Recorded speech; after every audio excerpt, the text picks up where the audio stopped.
In the quiet countryside of Kinmen, Taiwan, where the sea whispers against rugged shores and the scent of salt water lingers in the air, a young woman named Zhu Xiuhua lived and died in 1949. Her death seemed final. Her body was buried in Kinmen soil. Her family mourned, as generations before them had done. But what followed would defy belief. For though Zhu Xiuhua's body lay in the earth, her name and her voice would soon be heard again. Not in Kinmen, but across the Taiwan Strait. There, in Wangyao, Yunlin County, lived a 37-year-old farmer's wife named Yunlin Wangyao. Ordinary, unremarkable, like countless rural women of her time. One summer night, she collapsed into a strange state between life and death. And when she awakened, the voice that spoke was not hers. The villagers called it借尸还魂, borrowing the body to return the soul. The voice declared, "I am not Lin Wangyao, I am Zhu Xiuhua." Thus began a mystery that unsettled families, confounded scholars, and lingers still in whispers across Taiwan.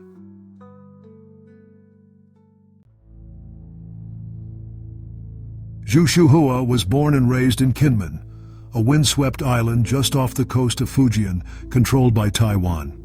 Her life was humble. She rose early to fetch water, tended to household chores, cared for her husband and family, and worked in the fields like countless other village women. But the late 1940s were years of hardship. Taiwan, still reeling from famine and the turmoil of civil war, had little medicine to spare.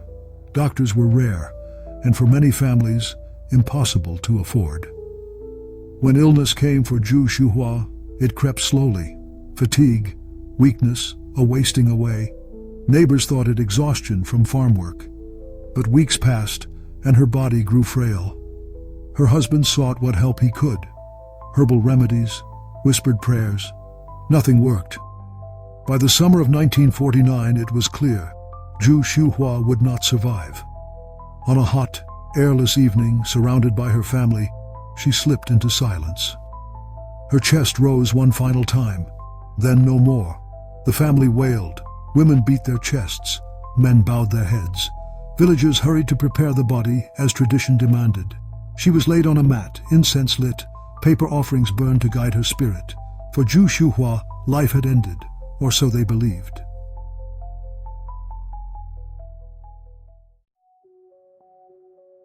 A few days later, far from Kinmen, in the farming village of Wangyao, Yunlin County, something strange occurred. Yunlin Wangyao, a 37-year-old farmer's wife, collapsed. For hours she lay in a state between life and death.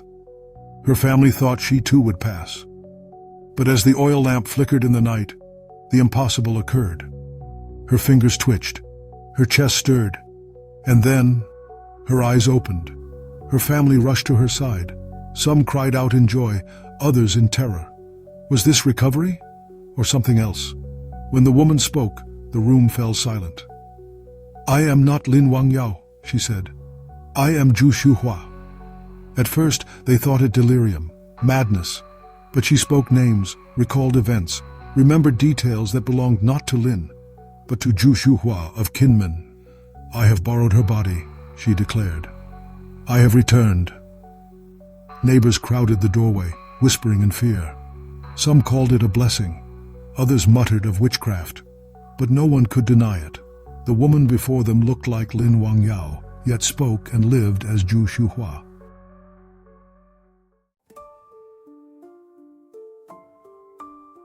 In the days that followed, the strangeness deepened. Neighbors visited, curious and wary. Each time they left shaken. The woman cooked as Zhu Xiuhua once did. She sang songs Zhu had sung. She recognized objects from Kinmen, recalled family secrets, even wrote in Zhu's handwriting. Her husband was torn. The woman was Lin in body, but Zhu in spirit. Elders whispered, was this reincarnation, or a restless spirit unwilling to move on? Children avoided her, frightened by her gaze. Farmers paused in their fields to speak of little else. The village divided. Some believed, others doubted. But all agreed, something extraordinary had taken place. And soon, the story spread beyond their village.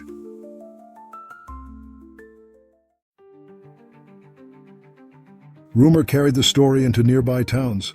Newspapers published sensational headlines. The woman who came back with another soul. Journalists arrived with cameras. Scholars of folklore and psychology followed. They questioned her endlessly. Childhood memories, family histories, village details. Time after time, she answered with knowledge she should not have possessed. Villagers nodded, convinced. Scholars frowned, unsettled. Some suggested she had known Zhu in life, unconsciously imitating her. Others called it hysteria, a community shaped by grief and superstition. But in 1949 Taiwan, superstition was dangerous. Government officials discouraged discussion. The case was quietly closed. Yet silence did not erase belief. Among the people, the mystery endured.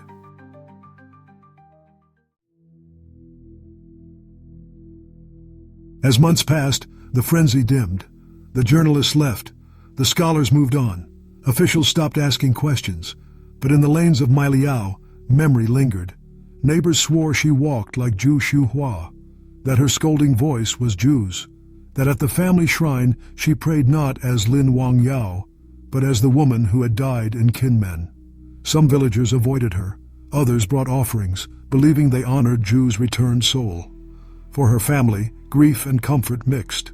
They mourned Lin, yet lived with Zhu.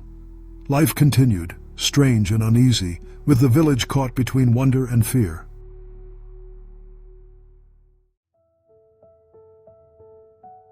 Today, the story of Zhu Xiuhua and Yunlin Wangyao is little known outside Kinmen and Yunlin.